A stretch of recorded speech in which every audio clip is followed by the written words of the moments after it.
So welcome to our online classes. This is Venugopal, and now the topic is parts of speech. So let us discuss grammar topic today.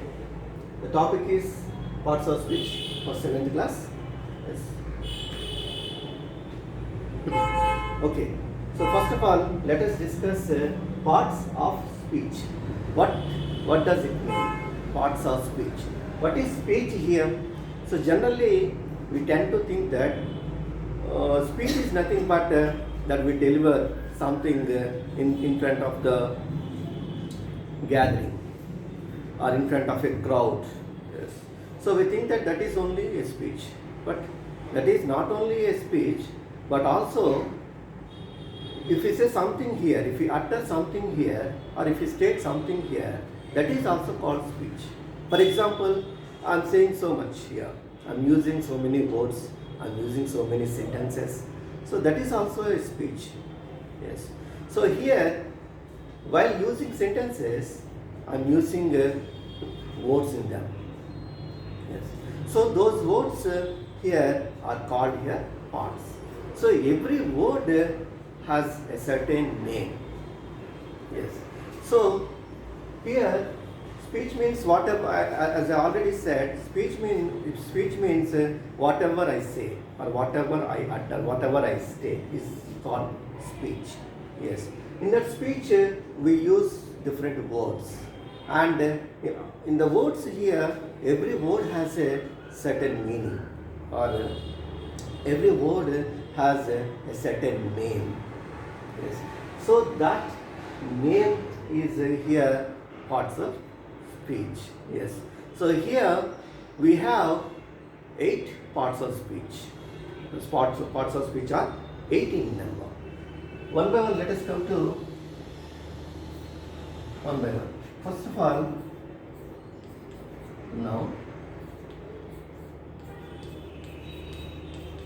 pronoun,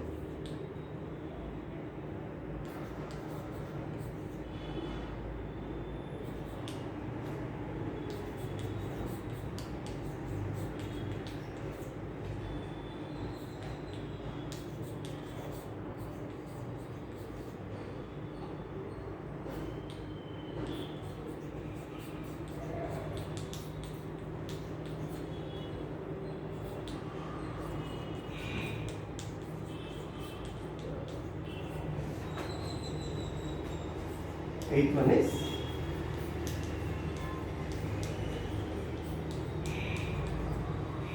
interjection. First of all, let us see here: noun, pronoun, verb, adjective, adverb, preposition, conjunction, interjection. Yes.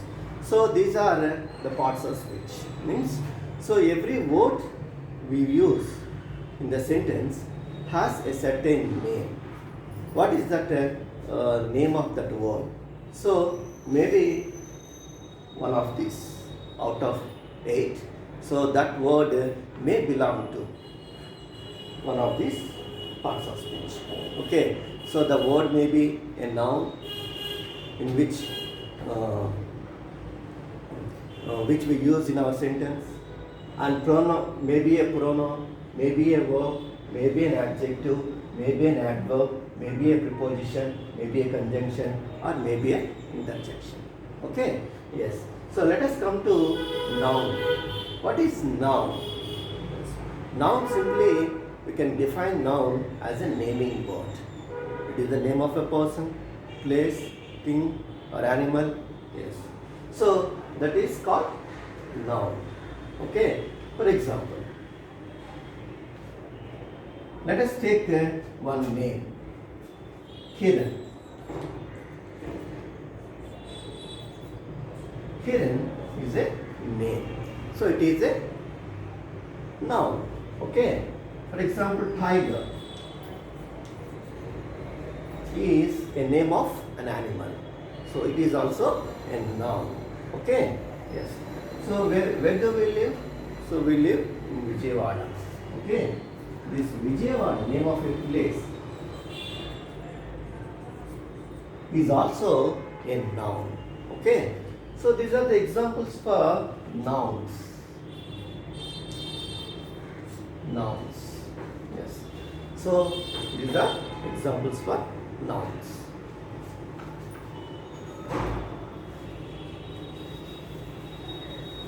Now let us come to pronoun. What is a pronoun? So pronoun is nothing but it is a word that is used instead of a noun, in the place of a noun. Okay. So what is the word that we can use instead of a noun? For example, instead of Kiran, we can use he. Yes. So this Kiran is noun, as I already said.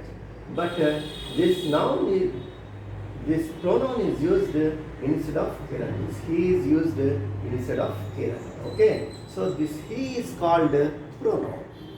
Yes.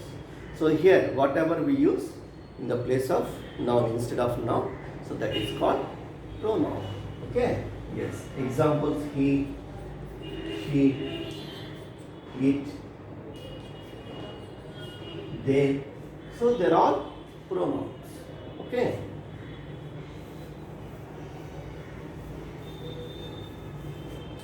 Okay. Next, verb. What is verb? So verb is nothing but an action of a person or thing. Okay. Yes. An action of noun or pronoun. That is called verb. So not only action, the state or the event. Okay. So that is called a verb. For example, she sleeps. She sleeps every day at 10 o'clock. So she sleeps. It is an action. Okay. So sleeping is an action. So she sleeps every day at 10 o'clock. So since it is an action, so it is called a verb. Yes. So verb is nothing but it is an action. Okay. Not only action, it is also a state. What is state here? Yes. Example.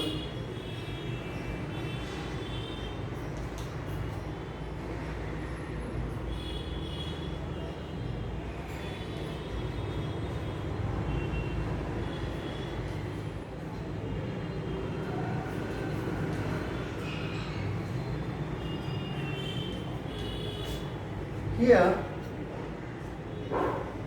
is not auxiliary here. Pause నొక్కాను ఆ చివరికి పడట్లా Right. పడట్లా ఎంతవరకు పడుతుంది పట్టలేదా? రావట్లే అది మనం పెట్టడం ఈ చివరికి పెట్టలేదు ఫోను ఇక్కడి నుంచి రాయమంటారా?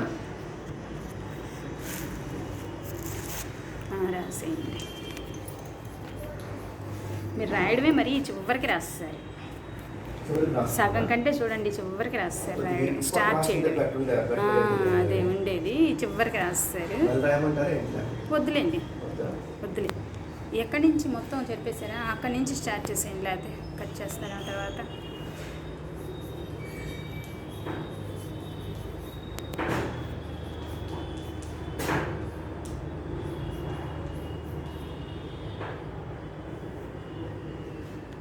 స్టార్ట్ చేయనా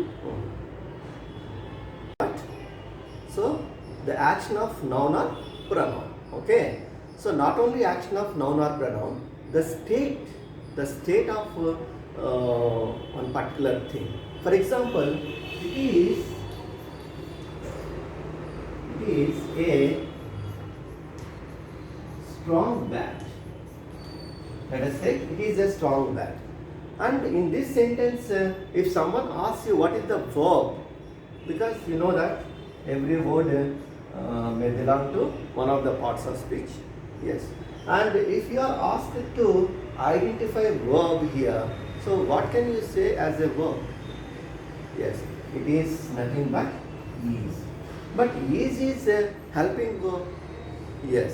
So that means is can act as a helping verb and as well as a verb.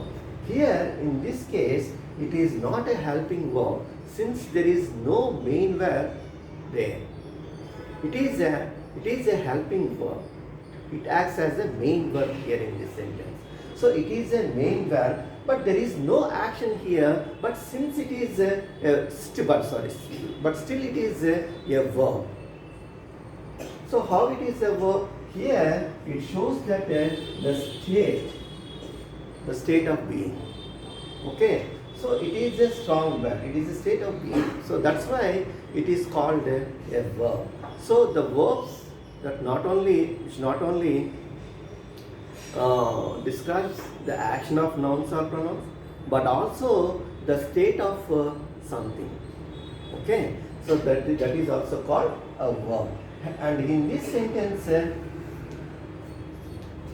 is a verb. Okay, here it states. Okay, states something about a thing that is bad. Okay.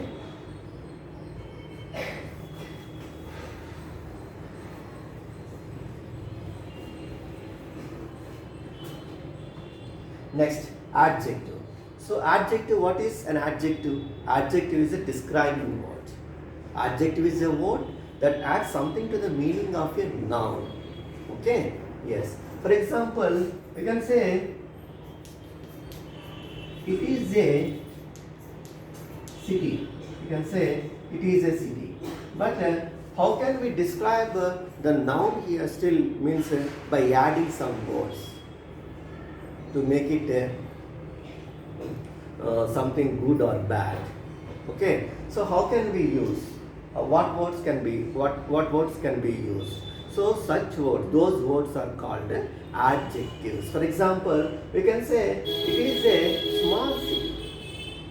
Yes, or else we can say it is a large city. Yes, that small or large describes the noun city. So that's why that large or small is called, it is a small city.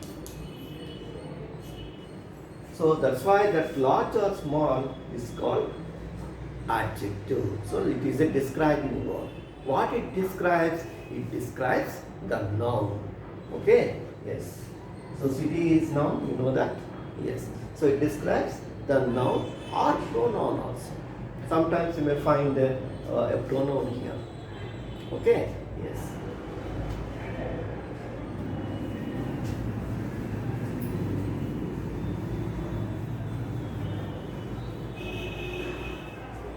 Next, what is an adverb?